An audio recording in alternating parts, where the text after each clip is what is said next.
Sekarang kalau sudah mengerti bagian terakhirnya, karena ini bukan karya manusia, bukan produk manusia, maka dia akan memiliki perbedaan-perbedaan dengan bahasa manusia. Dari segi strukturnya, segi kalimatnya, segi pengucapannya, sampai sifatnya.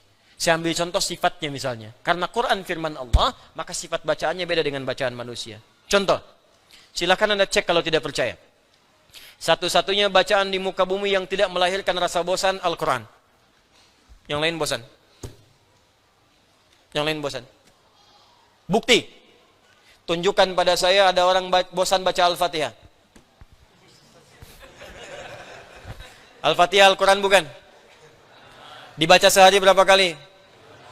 17 kali. Harus 17 loh, ingat. Harus 17.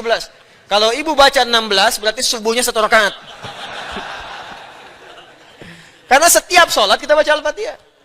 Bacaan mana di muka bumi yang diulang-ulang sehari 17 kali? Tunjukkan pada saya. Baru 2 kali, udah bosan.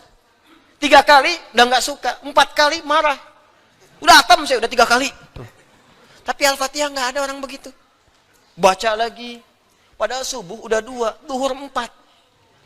Udah duhur 4, asar kan jedanya nggak jauh. Coba bayangkan, duhur ke asar kan nggak jauh, baca 4 lagi. Yang paling dahsyat, maghrib ke isya kan cuma sebentar. Baru 3, udah baca 4 lagi. Saya nggak pernah ada dengar keluhan. Saya barusan udah, ya Allah, 3 kali maghrib. Kenapa mesti baca lagi 4? Dibaca aja. Cuma kalau bukan firman Allah, mustahil bisa dibaca. Mustahil. Mustahil. Nggak pernah ada orang bosan. Silahkan karya manusia. Agatha Christie pernah punya novel, laris sampai jutaan. Tapi orang bosan, tinggalin. Al-Fatihah, sudah fenomenal sampai sekarang. Yang kedua, memang nggak bosan, tapi kalau dibaca cepat ngantuk. Cuma Al-Quran. Al-Quran tidak. Al-Quran baca sekarang 1 jam masih begini. Baca berita. Kenapa sampai kalah Liverpool ya? 2-3 sampai begini. Dianalisis semua berita dibaca. Ini kayaknya kipernya nih, semua dibaca. Nggak bosan Anda baca. Al-Quran baru 1, 2, 3, 4 ayat. Wah, tiba-tiba. Bosan sih enggak, ngantuk dia. Yasin wal Qur'anil Hakim. Inna atoina ya Pak.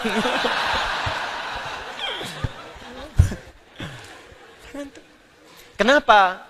Karena baca Al-Quran itu ibadah. Selain Al-Quran bukan ibadah. Karena kita ibadah punya musuh namanya setan. Setan itu menghambat kita ibadah. Makanya kalau orang mau ibadah sulitnya luar biasa. Anda mau kesini aja jangan dikira mudah. Mau sholat aja jangan dikira mudah. Mau wudhu karena ibadah nggak mudah. Mau sholat karena ibadah nggak mudah. Kalau maksiat nggak ada portalnya. Cuman hati Anda aja paling yang mencegah karena masih ada jiwa takwa. Tapi kalau dikuasai setan lancar aja.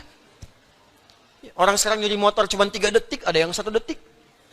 2 detik gak bisa, 3 detik gak bisa. Gimana nih bro? Sabar. Sabar. Coba bayangkan, sabar dipakai untuk maksiat. Bayang ya? Nah, karena baca Quran itu ibadah, setannya ada. Kalau nggak ada setan bukan ibadah. Kalau setan terlibat berarti ini bukan karya manusia. Firman Allah. Jelas ya?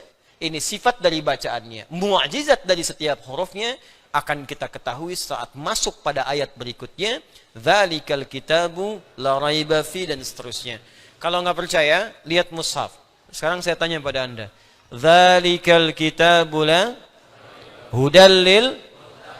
Buka mushaf terjemahan, lihat terjemahannya. Di situ akan tertulis kitab ini. Dzalikal kitabu, kitab ini. Silahkan cek kalau nggak percaya. Ini. Kalau salah, silahkan potong kambing Idul Adha. Ini kan? Padahal dalam bahasa Arab dzalika artinya itu. Yang ini hadza. Kenapa terjemahannya menjadi itu?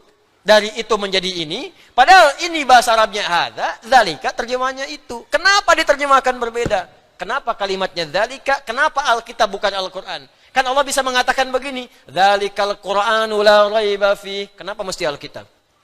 Kenapa bukan Al-Furqan? Apa artinya dha, apa artinya lam, apa artinya kaf. Sampai ke huruf-hurufnya ada mu'jizat. Bagaimana mengetahuinya? Pertemuan berikutnya nanti kita akan lihat. Nah, jadi di situ asiknya mengaji itu. Kalau mengajinya kita enak, benar, itu insya Allah manfaatnya banyak. Jadi kalau Anda ditanya apa artinya alif lam mim, maka jawabannya alif lam mim memiliki arti satu, kemu'jizatan Al-Quran. Karena semua huruf Al-Quran diperkenankan oleh Allah, diperkenalkan oleh Allah akan melewati setiap makhraj kita. Karena itu jangan bosan baca Al-Quran, karena setiap kita mampu bisa baca, bahkan hafal Al-Quran. Yang kedua, alif lam mim tantangan bagi yang masih meragukan isi Al-Quran, bikin semisal Quran kalau Anda mampu. Kalau tak mampu, diam saja daripada nanti dibakar di bara api neraka. Itu diantara maknanya. Kalau Anda belum paham juga, maka silakan pelajari isinya. Dimulai dengan awal Al-Baqarah sampai dengan ujungnya An-Nas minal jinnati wan nas.